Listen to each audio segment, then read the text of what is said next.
kulanti wacan daawadayaal halkaad naga daawanaysaan waa channelkeena Runmal Media alaba halkan waxa idinkugu soo gudbinaa xogii u dambeeyay dhacdooyinka caalamka gaar ahaan kuwa ugu saameynta badan muuqaalkan inta daawanaysan waxa ku soo gudbin doona xaaladii u dambeeyay ee bariga dhexe Kuuriyada Koonfureed oo wacad ku martay in Iran ay sii doonto hubkeeda nuclear-ka hadii Israa'iil iyo Mareykanka ay joojin waayaan duqeymaha sidoo kale weerarada tooska ay la bartilmaameedsanayaan dalkaasi Iran waxa sidoo kale muuqaalka inta daawanayso ku soo gudbin doona Turkiga oo markaan wajahay gantaal nooca balaastikada iyadoo aan la ogeyn halka laga soo tuuray xogii u dambeeyay halkan kugu soo gudbin doona war saxaafadeed uu soo saaray dalkaasi Turkiga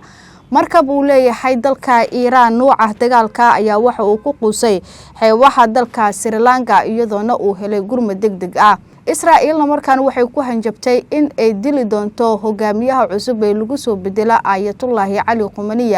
iyadoo Iran ay wado qaban qaabadii u dambeysay ee lagu soo dooranayo hogaamiyahaasi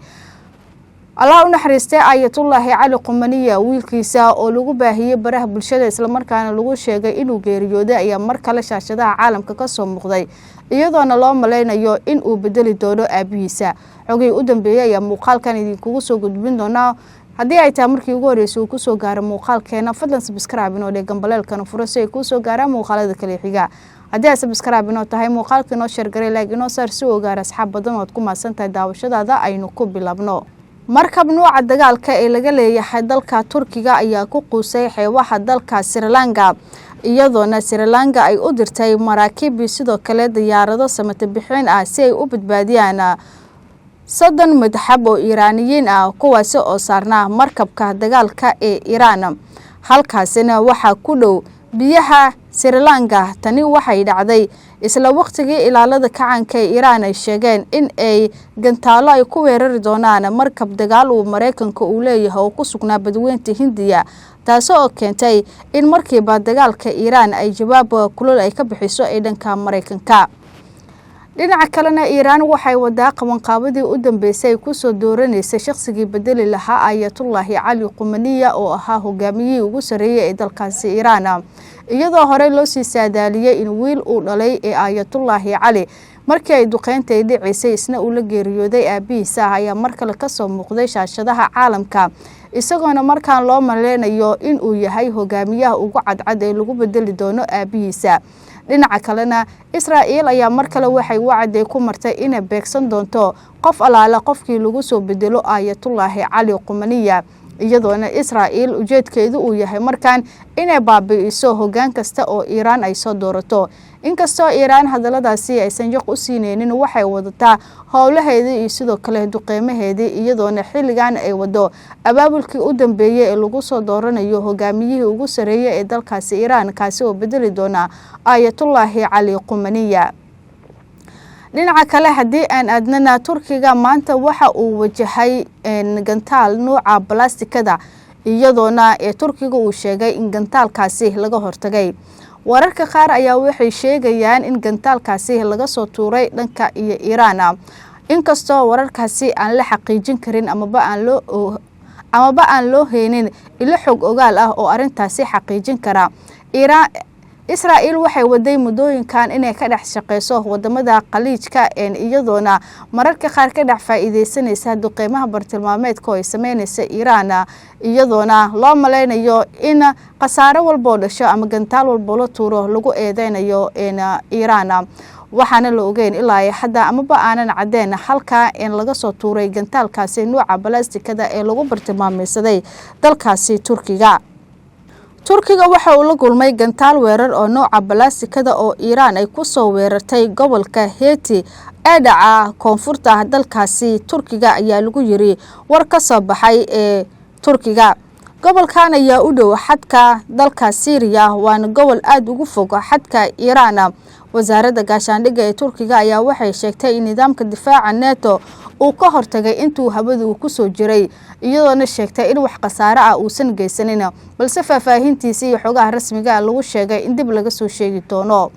dhinaca kalena hogaamiyaha Kuuriyada Waqooyi ayaa waxa uu wacd ku maray in uu hubka nuclear-ka uu sii doono Iran hadii aan laga joojinin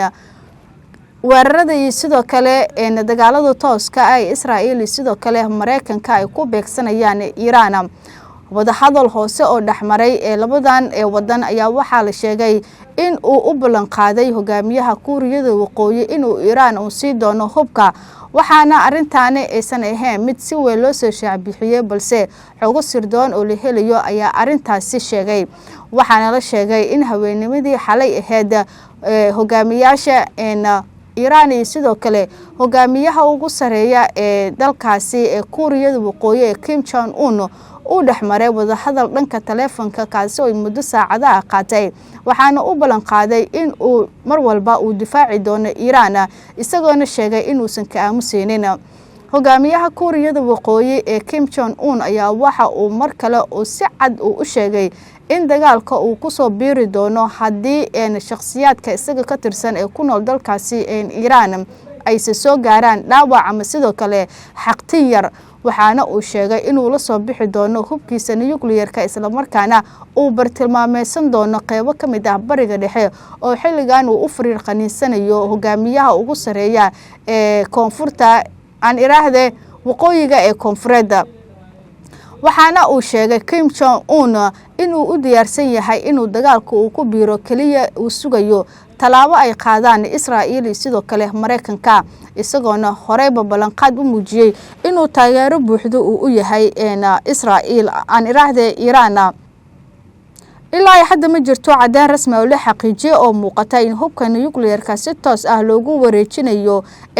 Iiraan. wararka intooda badan waxay ku saleysan yihiin ilo sirdoon oo falanqeeyaal xeel dheer ay arintaasi soo shaacbixiyeen.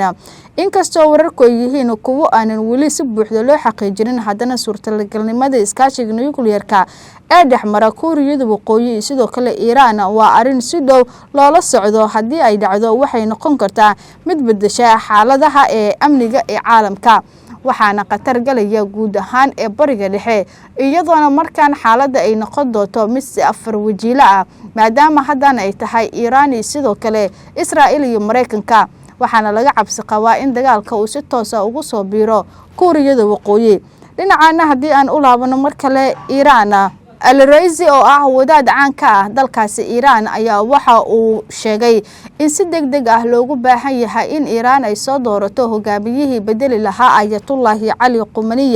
ee duqeyn ku geeriyooday, waxaana uu ka digay haddii aanan loo aargudan dhimashada Khamenei ay khatar gelin karto amniga hogaamiyaasha mustaqbalka. waxaana sidoo kale ugu baaqay mas'uuliyiinta Iiraan in ay diidaan codsi kasta oo kaga yimaada Israa'iil iyo sidoo kale Mareykanka ee ku aadan xabajoojinta ee rabaan in la sameeyo, waxaana Iiraan ugu baaqay in ay sii wadaan duqeymahooda iyo sidoo kale dagaalada tooska ay la bartilmaameysanayaan wadamada khaliijka iyo sidoo kale